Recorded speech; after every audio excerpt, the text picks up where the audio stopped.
organizations, all of them varied, voluntary, and unique. The Order of AHEPA. The American Hellenic Educational Progressive Association. It was a time when we could not build, when they were taking away our right.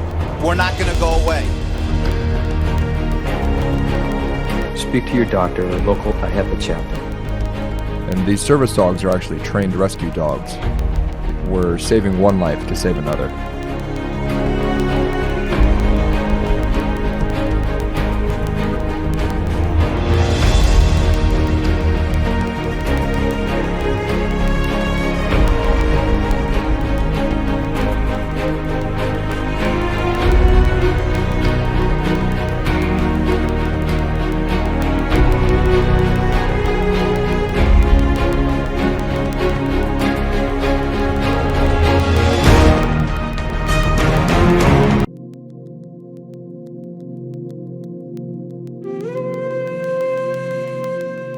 This is a story of opportunities and obstacles, of immigration and assimilation, of hopes and dreams, the American dream that so many Greeks before us dared to chase. At whatever point in time one chooses to begin to tell the story, it all begins in Greece.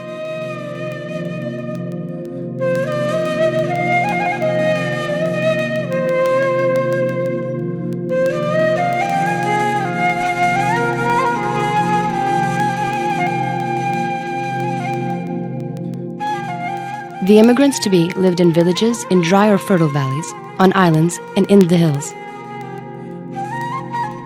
They grew figs and olives, tilled fields, and raised sheep and goats, all for meager reward.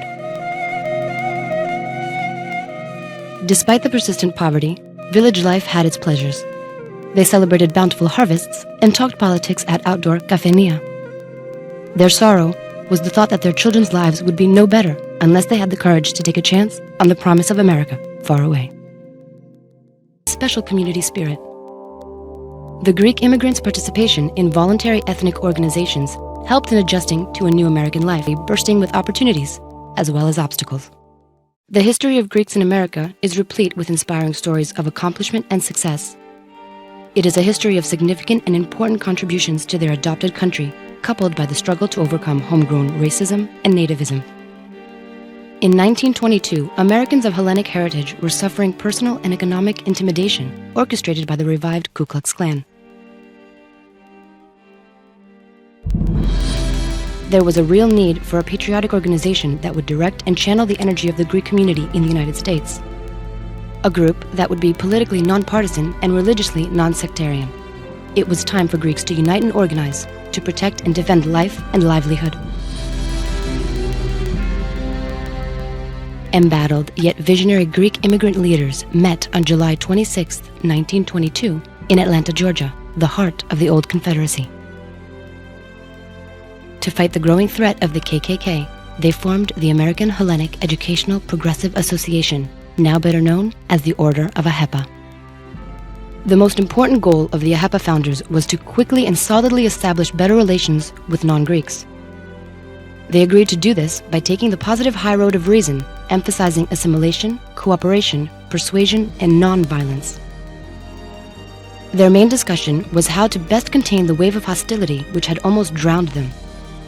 They created a patriotic fraternal order advocating undivided loyalty to the United States, American citizenship, proficiency in English, active participation in the civic mainstream, economic stability, social unity, and the pursuit of education. Education was considered vital for its obvious gifts of knowledge and as the essential key to upward mobility.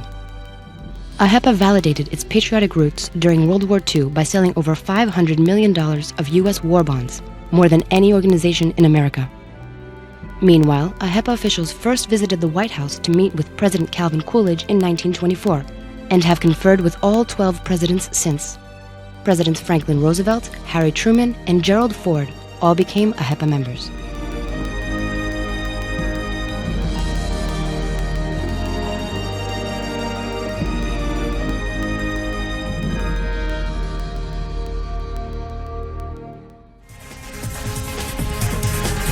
Today, AHEPA is the largest and oldest American-based Greek heritage grassroots membership organization. With its headquarters in Washington, D.C., AHEPA has expanded its scope by adding 3 auxiliaries to complete the AHEPA family: the Daughters of Penelope for women, the Sons of Pericles for young men, and the Maids of Athena for young women. The AHEPA scope is international, with chapters in the United States, Canada, Greece, and Cyprus, in Australia and New Zealand. The AHEPA family brings the ideals of ancient Greece to the community by promoting Hellenism, education, philanthropy, civic responsibility, and family and individual excellence. True to its original mission, the AHEPA family financially supports scholarships, educational chairs, housing for the elderly, medical research, community programs, charitable projects, and other worthy endeavors through contributions from its chapters, district, and national levels.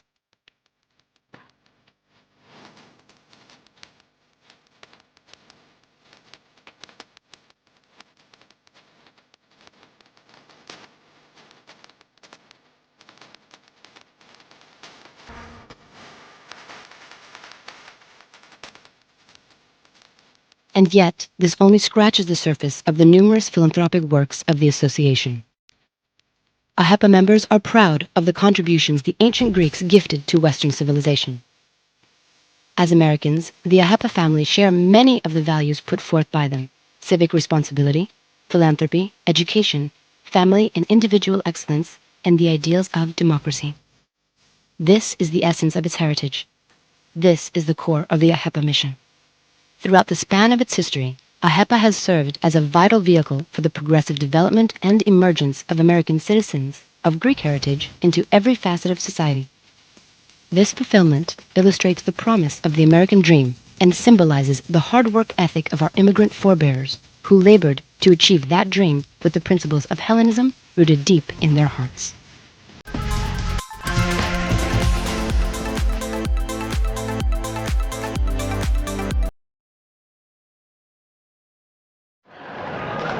Your Excellency, εξοχότατε κύριε Υπουργέ, εξοχότατη κυρία Πρέσβυρα της Ελλάδος, εξοχότατε κύριε Πρέσβη της Κυπριακής Δημοκρατίας, dear friend and Supreme President of AHEPA, Jimmy Kokotas, dear Gas Bilirakis, Honorable Congressman,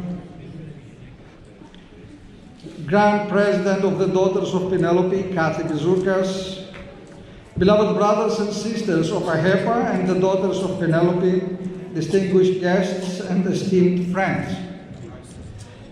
In this marvelous year of anniversaries, 100 years for AHEPA and 100 years for the Greek Orthodox Archdiocese of America, I am thrilled to be with you at this celebration of noble deeds and celebration of fellowship. It is impossible in the time permitted, and perhaps impossible even if permitted all day and all night, it's impossible to enumerate what the American Hellenic Educational and Progressive Association means for Homogenia, the AHEPA, what means the AHEPA for Homogenia in this country and across the sea. AHEPA is and has been for a century a binding agent throughout the Western Hemisphere for the interest of Hellenes everywhere.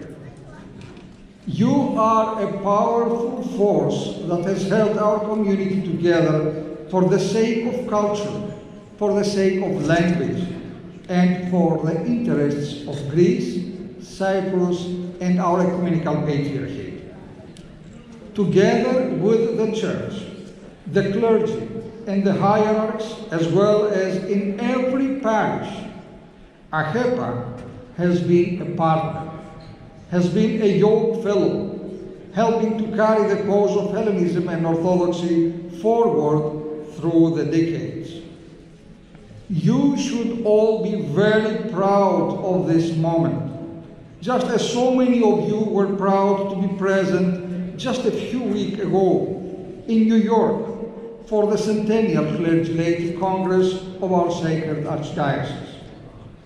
There, we consecrated the St. Nicholas Greek Orthodox Church and National Shrine, a truly nationwide ministry of our church, to which AHEPA was an early and enthusiastic donor of $1 million. Thank you. May the Lord ever bless you for your ready and generous spirit. But AHEPA shows its support and commitment in so many different ways. It is truly not possible to recount all your achievements, especially at the local level. AHEPA works hand in hand with our communities and supports the ministries of our church. And not only here, but your work in Greece, especially holding the Supreme Convention in Athens last year for the bicentennial in Greece, is constructive, is positive, and above all, affirming the close ties between the diaspora, that, like His Excellency the Minister already said, diaspora, and the motherlands of Greece, Cyprus, and the Holy Remnants in Asia Minor and even Slavic lands.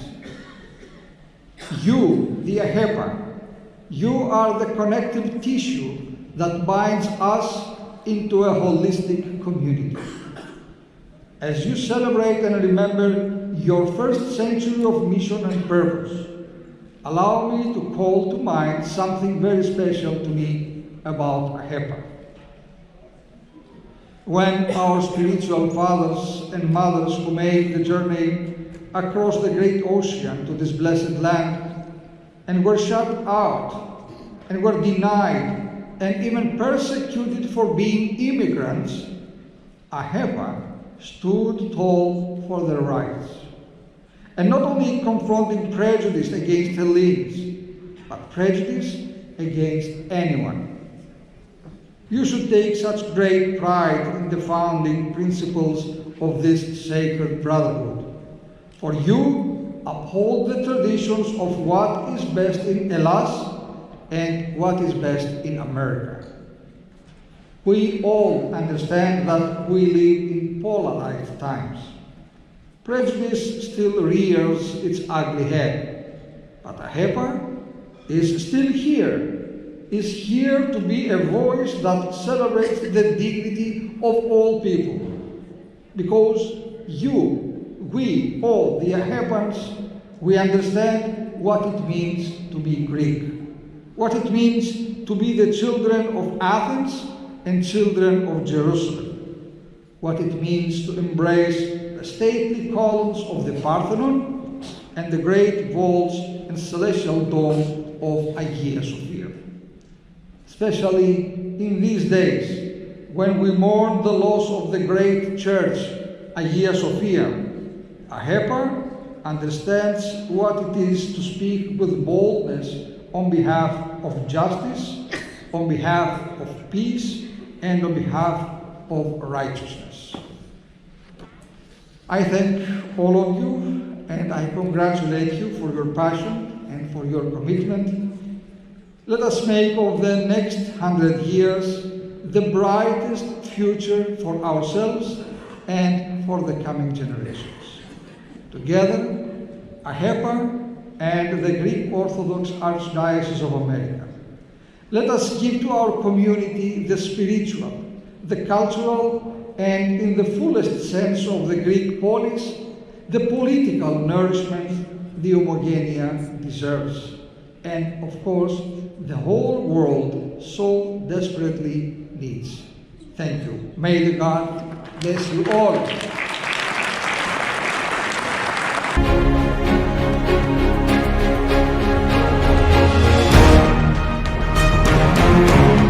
Pleasure of covering Washington politics every day for 21 years, good, bad, and ugly. And there are a lot of people in Washington, D.C. politics who talk. Our next guest not only talks, but he walks the walk. And when Congressman Gus Bilirakis tells you he's going to make it happen, he'll do everything in his power to get it done. Ladies and gentlemen, Congressman Gus Bilirakis.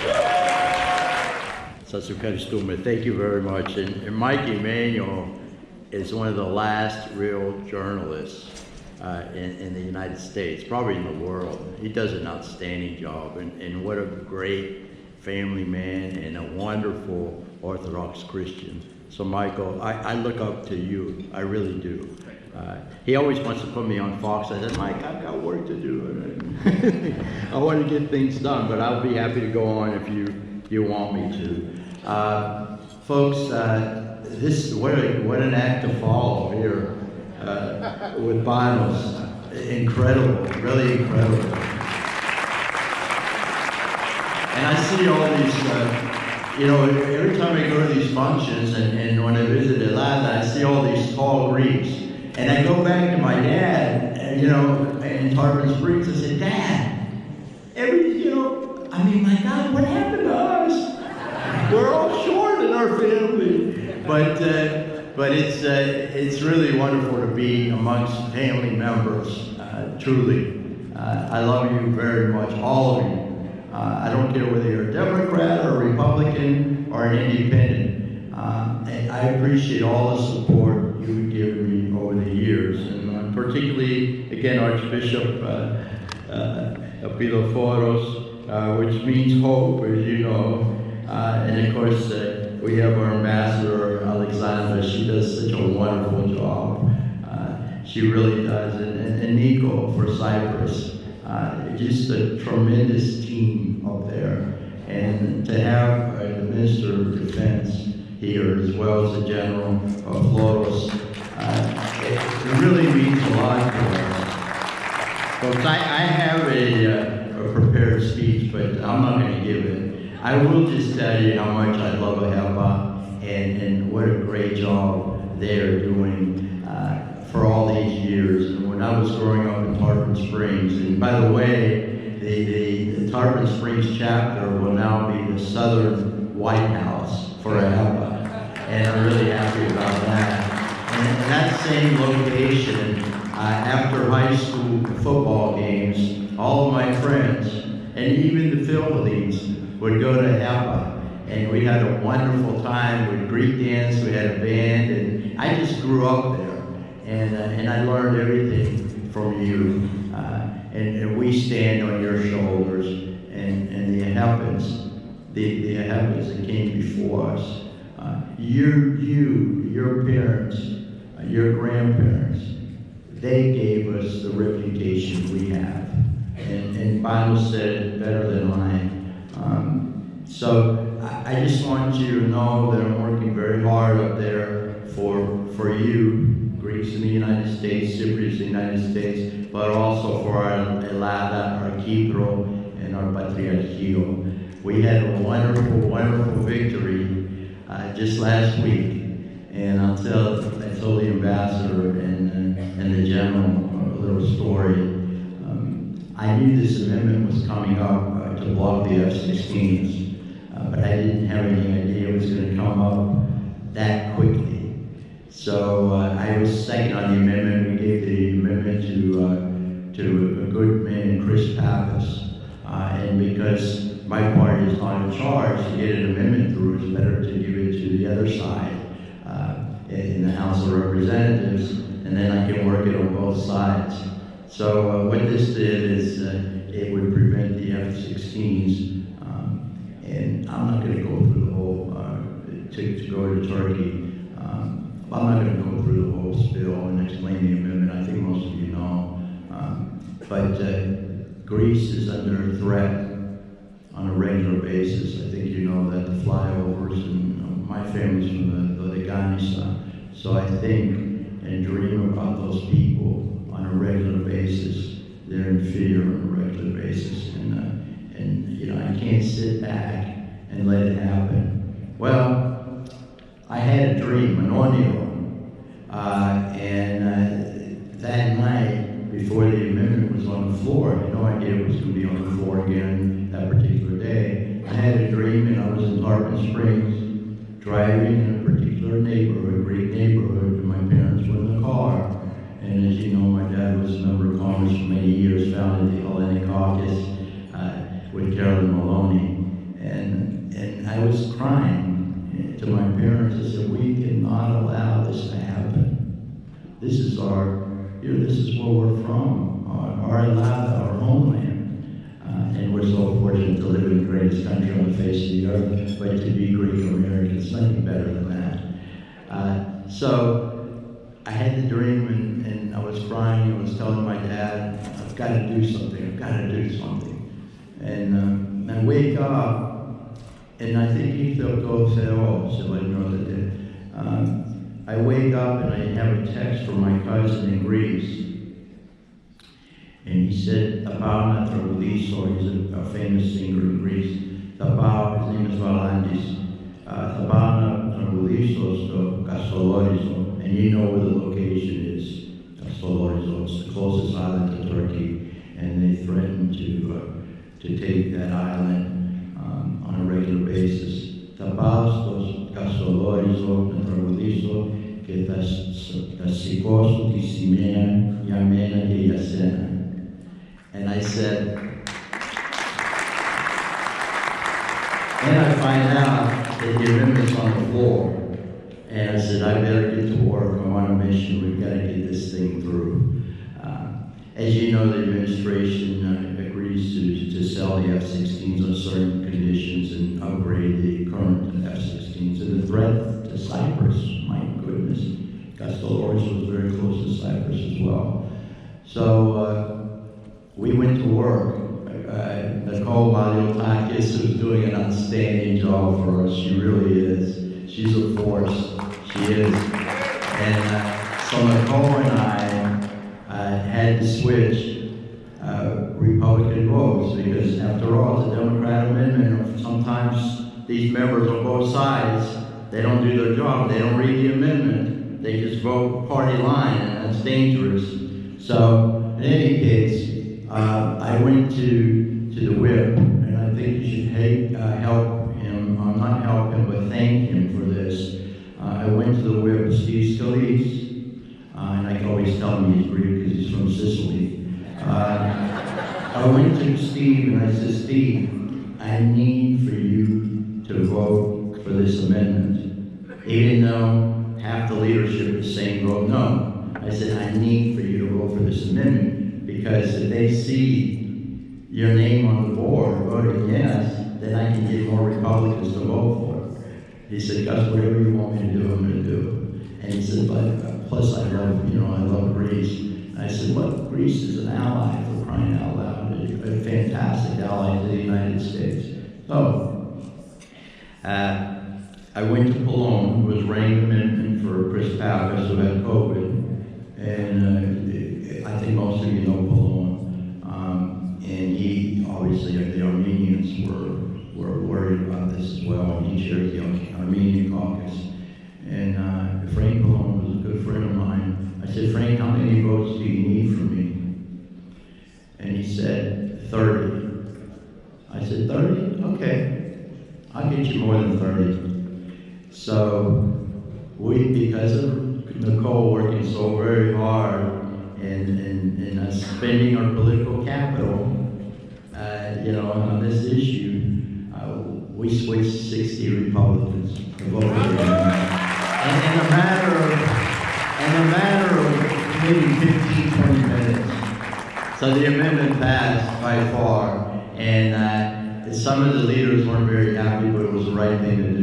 So anyway, we're working really hard. We have the best ambassadors here from Cyprus and Greece. We are a team, and AHEPA is a force.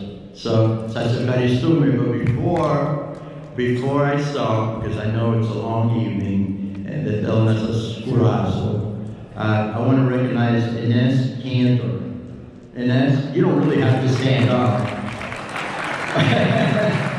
Stand up though, Ines, where are you? There it is.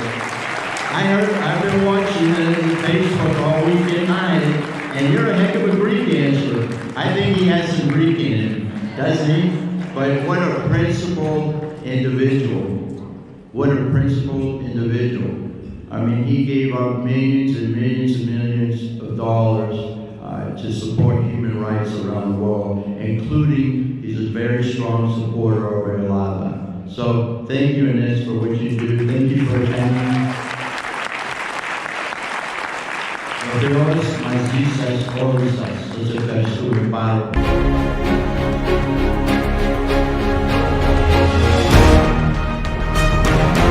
Minister of Defense for the Hellenic Republic, Minister Nikos Panagiotopoulos. Minister, welcome. Before I start, I'd like to say that you, sir, are the first MC that pronounces my name right from the first day. I thank you. And Panos, in my case, it's not that they don't like my name, they just can't pronounce it easily when I'm out of Greece. But still, I got your message and I believe that was an awesome speech, truly inspiring. I wish that everybody in the room gets the message, and I really hope for the younger ones in this room to get something out of it and use it for the rest of their lives. Inspiring. Your Eminence, Excellencies, Ambassadors of Greece and Cyprus, Honorable Congressman, our good friend, Gus, indeed, your work these days, along with your other colleagues of the Hellenic Caucus, was incredible in getting that amendment through the House. For one thing, I would never imagine such a thing happening in Greece, swaying 90 or 60. I don't remember how many there were from the opposition in order to vote for another party's amendment, but that was a step in the right direction, and it makes our job that much easier. Knowing that we have your support here in the United States of America, and that you truly understand that this is not just a bilateral thing between Greece and Turkey. Turkey is becoming a problem for everybody in the region. Turkey is becoming a problem for stability and security in the Eastern Med, as well as the southeastern flank of NATO. And that's the normal thing in our approach, in our diplomatic approach, as we engaged intensively with allies and partners in NATO and the European Union beyond in the region this past few years. We managed to convince them that this is not just the usual historical beef between two countries. Regardless of whether one is right or the other is wrong, that's another story I won't get into. But this conduct is a problem for everybody. And the good thing about it is that everybody understands now, because we're communicating τα εθνικά μας δίκαια, and our arguments are getting across and are being heard. So this is a new face for Greece. Thanks to our Prime Minister Kyriakos Mitsotakis, his charisma, his ability to communicate, his ability to come out as a leader with conviction and knowledge about the true and heavy challenges that the world is facing. So, obviously I'm going to deviate from my planned 47-minute speech because the night is getting long, and I know some of you are tired, others are longing for the Hellenic to begin. I'll just have to switch for a moment in Greek just to thank you. Να σας ευχαριστήσω όλους για τη μεγάλη τιμή που μου κάνατε να με καλέσετε σήμερα εδώ, σε αυτή την εκδήλωση του εορτασμού των 100 χρόνων των AHEPA μας. Και να σας πω ότι αισθάνομαι ακόμα περισσότερο τη χαρά και την τιμή, γιατί είμαι και εγώ μέλος αυτής της οικογένειας των AHEPA. Είμαι μέλος του παραδείγματος της Θάσου. Η Θάσος είναι ένα μικρό αλλά πάρα πολύ ωραίο νησί στο βόρειο Αιγαίο, και ίσως κάποια χρόνια από τώρα, Basil, are you listening? I want you to take notes. Θα μπορούσαμε να φιλοξενήσουμε το παγκόσμιο ετήσιο συνέδριο των AHEPA σε αυτό το πολύ ωραίο νησί που πραγματικά έχει γίνει ένας πόλος έξης αυτή τη στιγμή τουριστικής κίνησης από όλα τα Βαλκάνια, ακόμα και την Ουκρανία, λόγω της θέσης και της ομορφιάς. Φάσος λοιπόν. Αλλά πέρυσι στην Αθήνα με τιμήσατε, μου κάνατε την ακόμα μεγαλύτερη τιμή να με τιμήσετε με το Pericles Award μαζί με τον αρχηγό Γεθάτο στρατηγό Κωνσταντίνο Φλόρο. Και τότε είχα πει στην ομιλία μου αυτό που είχα πει και την πρώτη μέρα που ανέλαβα τα καθήκοντά μου ως Υπουργός Άμυνας στη Βουλή των Ελλήνων, ότι οι ένοπλες δυνάμεις, κυρίες και κύριοι, είναι το ξύφος της Ελλάδας.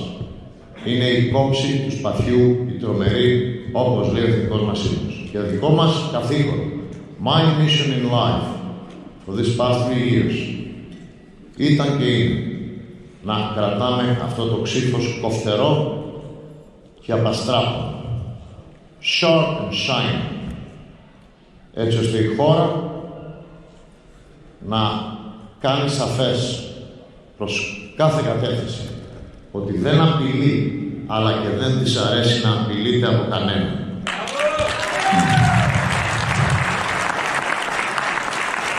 Και προς αυτή την κατεύθυνση, η προσπάθεια να έχει ικανές,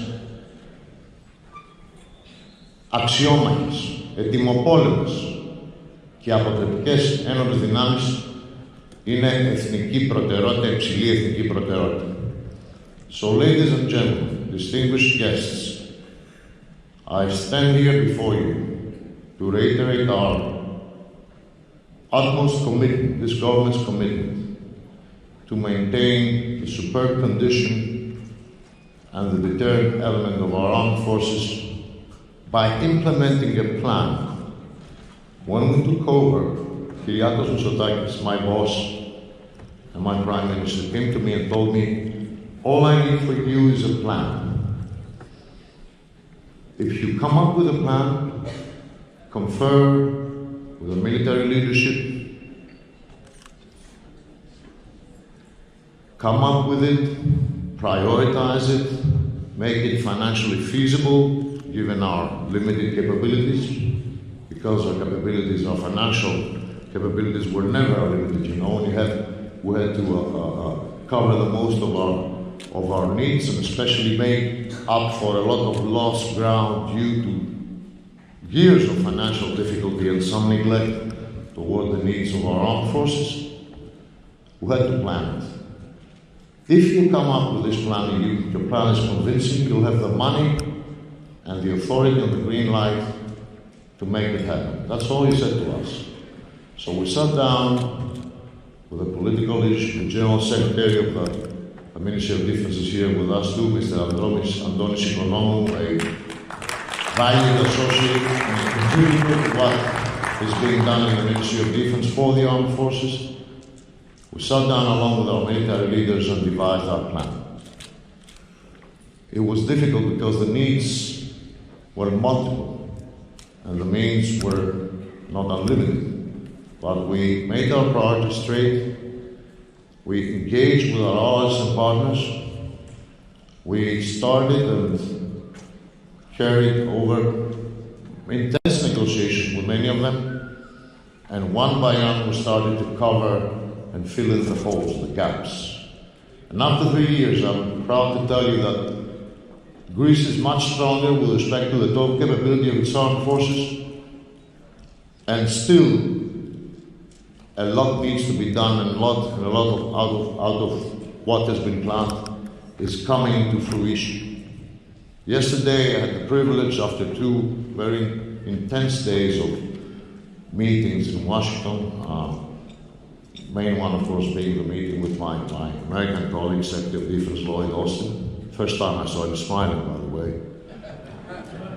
But obviously he was smiling because he was satisfied at what is happening with Greece, at the excellent condition of our mutual defense cooperation agreement, and the added and recently punctuated extreme strategic importance of the northeastern port of Alexandroupolis.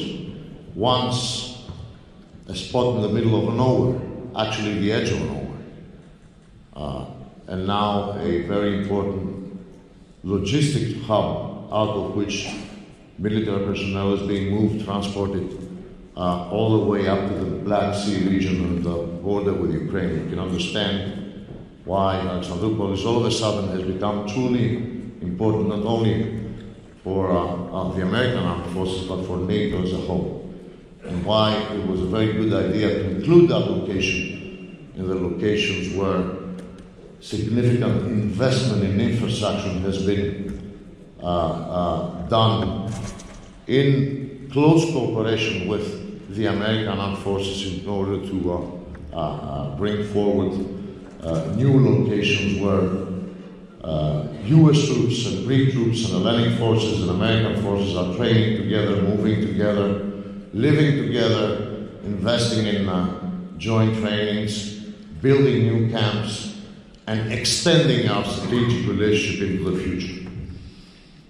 So, after Washington, I went to visit the production plant of the F-35 bomber, the first fifth-generation main strike fighter of NATO, already used by a number of countries, an excellent product of Lockheed Martin, a cutting-edge technology, awesome flying machine with stealth calculators, electronic warfare, amazing capabilities that Greece is interested to. We actually recently got the green light from President Biden to move ahead into the acquisition of this aircraft, and more importantly so, Turkey, because of the conduct that I talked about you in the beginning, and mainly the purchase of a sophisticated Russian missile system, was kicked out of this program recently. So we were quite happy that we maintained the the qualitative advantage in weapon systems in comparison to our adversaries. And that is one of the main things that we strive to do in the Ministry of Defense. So I visited, engaged in some Q&A sessions with our Lockheed Martin leadership, and came out convinced that this strategic relationship also projects itself into the relationship with top-of-the-line defense companies like Lockheed Martin. Lockheed Martin is a strategic partner with our own Hellenic aerospace industry. We hope that this their participation will intensify in AIR. That is our goal, and that's another key aspect of our policy in the Ministry of Defense to really try to fulfill the potential of our defense and then domestic defense industry. Because if you have armed forces with the presence and operational capabilities and readiness of the Greek armed forces, then you do have to support them with a host of domestic companies from the domestic defense industry, but in close cooperation and strategic partnerships with foreign companies like the Lockheed Martin giant. And it's one of the many things we are doing in order to transform and change, completely turn around things in Greece. And I think that at long last we can reap the rewards, we can feel that things are changing with the way our allies and partners are seeing us. We feel more respected. We feel that they listen to us more. We feel many times that they seek out our opinion, they look for our analysis, and they value that.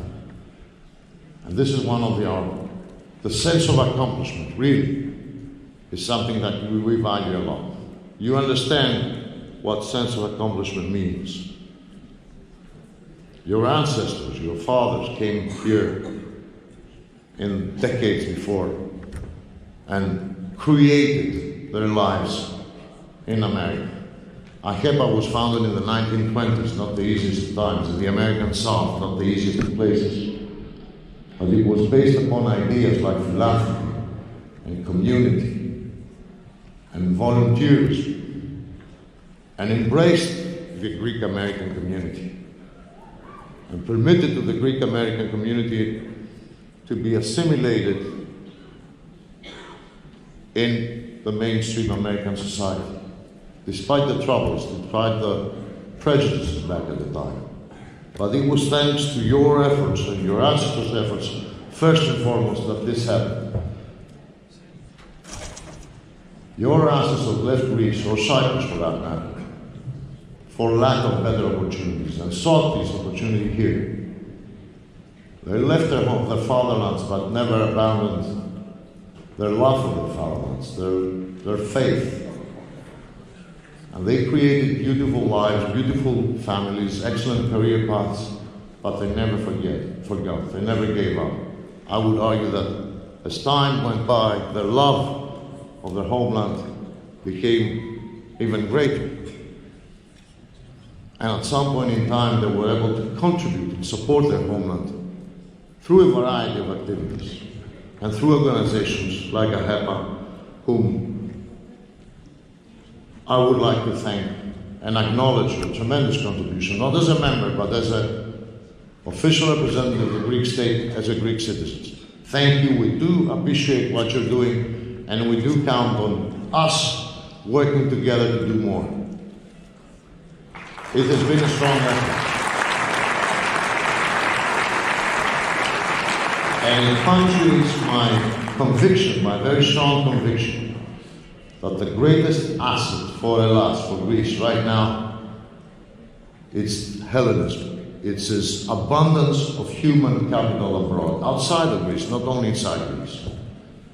Οι Έλληνες diasporas, the diaspora Greeks, are indeed the greatest national asset this country has, especially true in times of need. And all it needs from us, from the official Greek state, is to acknowledge it and take advantage of this opportunity. Through agents like our tireless, precious ambassador in Washington, Ms. Angelatos, thank you for what you're doing. You've organized a series of grueling schedule, but I know what you're thinking is just put us on the free throw line and we'll make the free throws, that's for sure. I know you believe that. You did that with the Prime Minister. It was 100% success.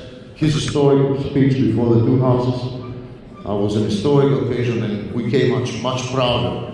Every Greek felt so much prouder after that, and it's largely due to your services, your contribution as well. Thank you, ma'am. So the effort goes on, and it needs to go on because we live in dangerous times. When I address myself toward the men and women of service in the Greek armed forces, I tell them this very simple truth. Στα δύσκολα δυνατή, στα πιο δύσκολα ακόμα πιο δυνατή. That's what I need you to be, I'm telling you. And I know that they are. We're before hard times, difficult times, probably dangerous and dark times ahead of us. For 3 years now, we have the impression that we're walking through a storm of crisis. Crises that are successive, crises that are concurrent, crises that are mercilessly pounding upon governments, not only in Greece, but all over the world. We had the migration crisis. We dealt with that with resolve. Just decided we had to make a stand in Evros in March 2020, an attempt to violate Europe's and Greece's borders because, courtesy of the services of our nation, of our neighbor, who decided to instrumentalize other people's plight, refugees and migrants' plight, in order to extract geopolitical or financial advantages. But we had to deal with that, and we dealt with it. Other crises came as well. Climate change, with all the natural disasters that we have to face as regular, frequent phenomena now, not extraordinary, out of the blue, scarce. And we all know what's happening in the southeastern Med, or Greece for that matter these days, from the wildfires, what happened last year. We have to improve our national resilience in order to deal with that phenomena, and that resilience inevitably goes through greater involvement of the armed forces as well, but that's another story. We've had the pandemic, a unique crisis that rocked the world's economy. After that, we had the supply chain crisis. And after that, we had war breaking out on European soil.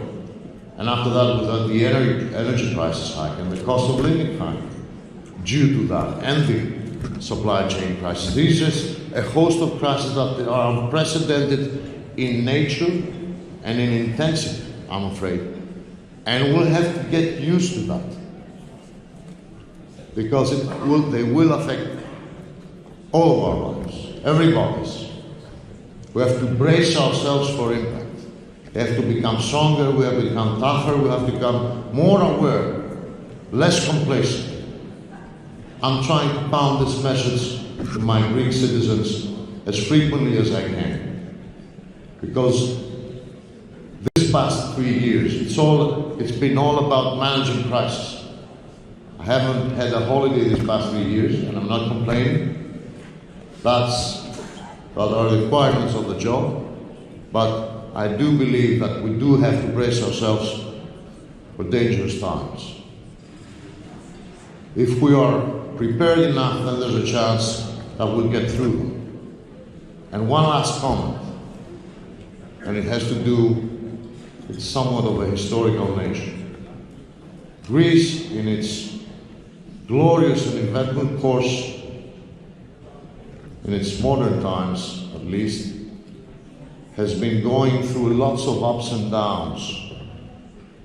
Greece has enjoyed great and unprecedented national triumphs, and at the same time suffered extreme national tragedies and defeats during its course in modern times. Whenever we were scoring triumphs, whenever we were winning, if you care enough to study our history, you'll find out that three elements were taking place at the same time. The first one was strong leadership. Strong leaders, leaders that were respected throughout the world, leaders with a plan, leaders with a vision, leaders with a great idea, and the means in terms of personnel or capabilities to go out, convince the world, and achieve them. Great leadership. The second element was strong and capable armed forces. The armed forces, as I said, οι κόψοι του σπαθιού οι τρομεροί, are always there to provide a country with a paragon of power. Not necessarily in order to conquer, but first and foremost in order to defend and protect, and in these days project an element of deterrence and capability. And the third element, the last one, but not least, was what I call ethniko phronima. You all understand what ethniko phronima is. Phronima. It's not about the leader. It has to do with his ability to inspire. It's not about the army. It's about the people. And it's very collective. Whenever we had ethniko phronima, the sky was the limit. Whenever these three elements did not concur, we were in danger of suffering defeat. Sometimes we did suffer defeats. Of the chasmos, the division, the political bickering, the quarreling, the internal strife led to the Asia Minor disaster. 100 years from the Asia Minor disaster this year. We're not celebrating, but we also need to remember, not forget, and probably get the lessons learned out of this process. So this is a time that we need to think and contemplate, not to celebrate, but we need to do that. Strong leadership. I do believe that Greece possesses that now. Strong armed forces. This is my mission in life, and yes, Panos, it is a team effort. It's the political leadership of the Ministry of Defense, it's our military leaders, long hours, and last but not least is the men and women of the Greek armed forces. The future pilots of the F-35 fighters, or the French superior aircraft, or our new ships, but also those that are operating our existing systems, which we strive to maintain and render operational all the time. And it's a team effort. We are doing that. Ethniko phronima, we need to work on that more. And in that, your contribution will be invaluable, because I know you love Greece from afar. You can project that love to Greece, and we will appreciate it, like you do. So, let us bring out our better selves. Let us hide somewhere behind our worse selves. If we bring our better selves in the forefront, then I do believe that the sky is the limit for this country. Things have been turned around in a while. The economy is performing better in difficult times. Crucial reforms have been initiated in, for example, education or public administration. Results are there, they're tangible. There's a strong effort to reform the entire capabilities of our armed forces. Results are tangible, but times are tough, and circumstances are not getting any easier. But Greece, I believe, is back. It's a force to be reckoned with. Its geopolitical footprint is much greater than it used to be a few years ago. That is owed to the leadership of Kyriakos Mitsotakis and to an effort of many, some of us serving around him, but serving the country first and foremost. In conclusion, I'll just quote one of the great presidents this country has had. If I had to make a last comment on how to approach, as AHEPA, as diaspora Greeks, our country now, I would just say that you need not ask what Greece can do for you, but you have to ask what you can do for Greece. So support Greece, love Greece. It is worth your love, I assure you.